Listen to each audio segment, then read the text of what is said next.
11 ಸಲ ಆರಿಸಿದ್ದೀರಿ, ಇನ್ನೊಂದು ಸಲ ಆರಿಸ್ಬಿಡಿ, ಇನ್ಮುಂದೆ ನಾನು ನಿಲ್ಲಲ್ಲ, ಇದು ನನ್ನ ಕೊನೆಯ ಎಲೆಕ್ಷನ್ ಅಂತ ಮಲ್ಲಿಕಾರ್ಜುನ ಖರ್ಗೆ ಅವರು ಹೇಳಿದ್ದಾರೆ. ಇದು ಸಂಬಂಧಪಟ್ಟಂತೆ ಬ್ರೇಕಿಂಗ್ ನ್ಯೂಸ್ ಬರ್ತಿದೆ.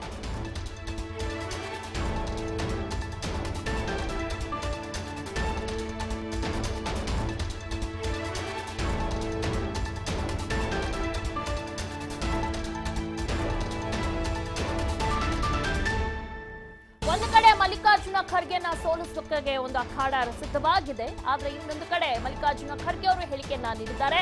ಅದೇ ಅಂದ್ರೆ 11 ಸಲ ನೀವು ಆರಿಸಿದ್ದೀರಿ, ಇನ್ನೊಂದು ಸಲ ಆರಿಸ್ಬಿಡಿ ಅಂತ ಹೇಳಿದ್ದಾರೆ. ಇನ್ನು ಮುಂದೆ ನಾನು ನಿಲ್ಲಲ್ಲ, ಇದು ನನ್ನ ಕೊನೆಯ ಎಲೆಕ್ಷನ್ ಅಂತ ಹೇಳಿದ್ದಾರೆ. ಪ್ರತಿ ಬಾರಿಯೂ ನನಗೆ ಹೆಚ್ಚೆಚ್ಚು ಮತ ನೀಡಿ ಗೆಲ್ಲಿಸಿದ್ದೀರಿ, 11ರ ಜೊತೆ ಇನ್ನೊಂದಾದ್ರೆ ಡಜನ್ ಗೆಲುವಾಗುತ್ತೆ ಅಂತ ಹೇಳಿದ್ದಾರೆ. ನೀವು ಆಶೀರ್ವಾದಿಸಿದ್ರೆ ನನಗೆ ಯಾರು ಸೋಲ್ಸಕ್ಕೆ ಆಗಲ್ಲ. ಕಲಬುರಗಿಯಲ್ಲಿ ಕೈ ನಾಯಕ ಮಲ್ಲಿಕಾರ್ಜುನ ಖರ್ಗೆ ಹೇಳಿಕೆಯನ್ನ ನೀಡಿದ್ದಾರೆ. ಖರ್ಗೆ ಅದು ರಾಜಕೀಯ ನಿವೃತ್ತಿನ ಅಥವಾ ಅನುಕಂಪ ಗಿಟ್ಟಿಸುವ ತಂತ್ರನ?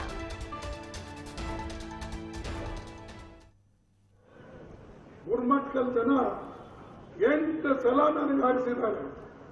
ನಿಮ್ಗೆ ಹೇಳ್ಬೇಕಾದ್ರೆ ರಾಜ್ಕುಮಾರ್ ಕೇಳಿ, ಅದು ಒಂದೇ ಕಾನ್ಸ್ಟಿಟ್ಯೂನ್ಸಿ ಹಿಂಗ ಇಡೀ ರಾಜ್ಯದಲ್ಲಿದೆ.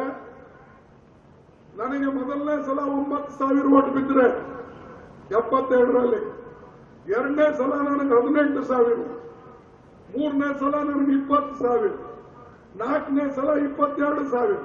ಹೀಗೆ ಪ್ರತಿ ಒಂದು ಎಲೆಕ್ಷನ್ ಏರ್ಕೊಂಡು ಕೊನೆ ಎಲೆಕ್ಷನ್ ನಲ್ಲಿ 49,000ರಿಂದ ನಾನು ಗೆದ್ದೆ. ಯಾಕೆ? ಜನರ ಪ್ರೀತಿ. ನನಗೆ ಸೋಲ್ಸೋದು ಗೆಲ್ಲೋದು ನಿಮ್ಮ ಕೈಯಲ್ಲಿದೆ. ನಿಮ್ಮ ಆಶೀರ್ವಾದ ಎಲ್ಲಿವರೆಗೆ ನನ್ನ ಮೇಲೆ ಇದೆ, ನನಗೆ ಯಾರೂ ಸೋಲ್ಸಕ್ ಸಾಧ್ಯ ಇಲ್ಲ. ಅದು 11, ಇನ್ನೊಂದು 12 ಆದ್ರೆ